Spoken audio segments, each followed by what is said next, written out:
How relationship with parents affects relationships. The personal belief is that very few people, no matter which generation to which they belong, would say that dating is an easy feat.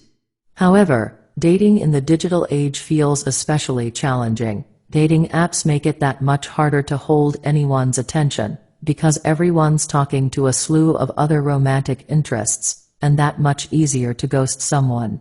That said, once we find our match, we'll happily agree with John Lennon's point, all you need is love. But how you give and receive it is greatly influenced and shaped by one or two critical people in your life, your parents. In fact, one psychologist once said that our first experience with this emotion is with our parents, and those early years set the bar for how we see, give, and receive love, and what we want out of relationships later in our lives. Meet the experts and get to learn more how to make your relationship very happy and smooth in the links below the description section. And please remember to like, share, comment, subscribe and hit the bell button so you will never miss any of the educative videos like this. Thanks for doing it. As we move on, I do believe that how emotionally available our parents were influenced the type of attachment we formed with them, the psycholo explains. Attachment theory suggests that we create an internal working model of our parents that we later internalize as our own sense of self. This attachment style also affects how we experience ourselves, and in turn, how we are in relationships. More to that, the psychologist explains how our childhood experiences with our parents provide a model for our adult relationships, what we can do to break a negative cycle, and how we can raise the next generation. How can childhood experiences influence adult relationships? Our parents' relationship is our first and most influential example of how to interact and communicate in a romantic relationship. How love was shown between parents is influential on the child. That makes sense because, when you think about it, your parents are your only example of pretty much everything. When you're really young, you probably just accept the way that they do things to be right, even if it's not. For instance, if your parents were not very affectionate and hardly ever hugged or kissed you, you may have an aversion to affection as an adult. Psychologist continues, children will model and emulate the ways their parents show love to one another. Plus, how love was expressed to the child is also significant. On another slightly different note, psychologists suggest that the ways in which anger and conflict were managed in your family of origin also play a large factor in how we communicate with adult romantic partners. Whether or not a person tends to express their emotions more openly or tends to skew toward passive aggression, frequently parallels how their parents communicated with each other and with the child, the psychologist added. Can one parent impact this experience more than another? I believe they affect us in different ways. Same-sex parents serve as models for our behavior, and opposite-sex parents are projected into potential partners. This also works in reverse, in the sense that we may search for the opposite of a father who was stoic and uninvolved, the psychologist notes. Another example, a person may be hyper-vigilant to criticism and frequently argue with partners because their same-sex parent had difficulty advocating for themselves and became a doormat in the relationship.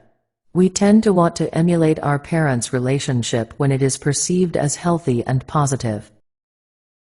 How we can enhance our children's relationships. All parents want is for their children to be happy now and in the future, so it makes sense that we want to raise them in the best way possible to set them up to enjoy a loving adulthood. The psychologist offers 3 pieces of crucial advice on the subject. First of all, be a model for who you want them to be in the way you express love, anger, hurt, joy, etc., both toward them but also toward your partner, psychologist instructs. This may sound a bit vague, but that's intentional. At the end of the day, there's no one-size-fits-all piece of advice that all parents should follow because every parent and child is different. The second lesson, teach them how to express their feelings starting early. She encourages children to use their words rather than their behaviors to express how they are feeling. One surefire way to do this is to read children's books that teach young minds how to express feelings and setting boundaries. Speaking of which, psychologist encourages teaching your little ones to set boundaries in their relationships early on. Doing so can help them show empathy for others and know when and how to let someone know they have hurt their feelings and request that they not do the hurtful behavior again. Lastly, Psychology says that showing them unconditional love with boundaries for behavior is key. She adds, love your children unconditionally and express love to them in multiple ways. Help them understand acceptable and unacceptable behaviors and that certain behaviors have positive or negative consequences. However, whatever behaviors they exhibit, they are still loved, and there is always an opportunity for growth in the mistakes they make. Teach them about learning from their mistakes and growing. How do we stop bad habits from childhood? Many psychologists would agree that any personal change starts with self-awareness. One of them advises, start to identify where patterns of communication, thoughts, and feelings originate. Reflect on your childhood and try to remember the patterns you had in interacting with your parents.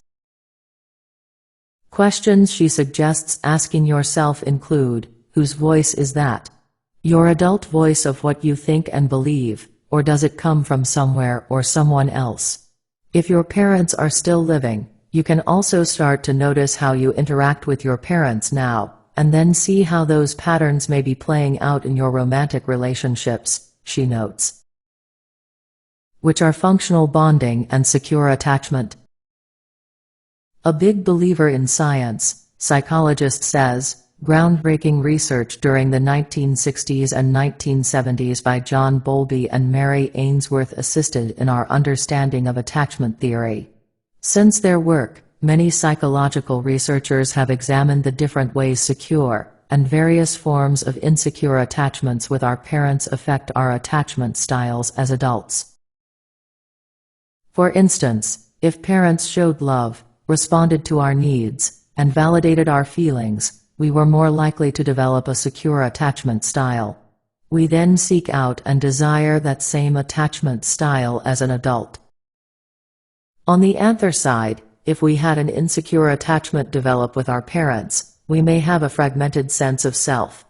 This may lead to low self-esteem, anxiety in relationships, doubt that we can trust others, and sometimes being more apt to seek out relationships that mimic this same attachment, not because it feels good but because it is familiar to us. How can you break the cycle of negative family culture from childhood? The psychologist offers 4 pieces of advice: reading, journaling, looking at your current relationship from a different perspective, and giving therapy a try.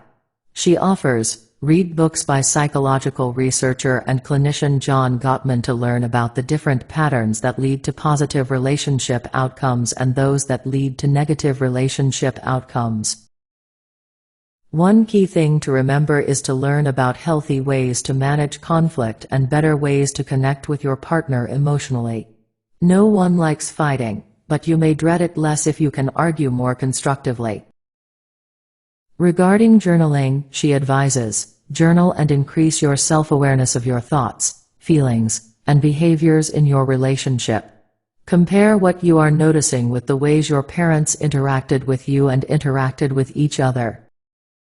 If you notice that something was missing in your relationship with your parents, reflect on whether or not you are seeking to find it in your current relationship. Third, work on trying out new ways of being in your current relationship. Psychologist outlines specific behaviors you can work on in your relationships, such as asking more in-depth questions, turning toward your partner when she makes attempts to connect with you, and expressing yourself assertively when you feel hurt. Remember to like, share, comment, subscribe and hit the bell button for notification for the upcoming educational videos. Thanks for making it done. The psychologist says, After all, trying new things is never a bad idea, especially if you've been together for a while. Last but not least, if you continue to find it difficult to break these patterns, therapy may be necessary, she adds. A trained therapist can help you identify these patterns and explore the roadblocks to implementing new, positive ones. Meet the experts about relationship and other nice things which will make you love more interesting and healthy. Check the links in the description below the video. Thanks for watching, see you soon.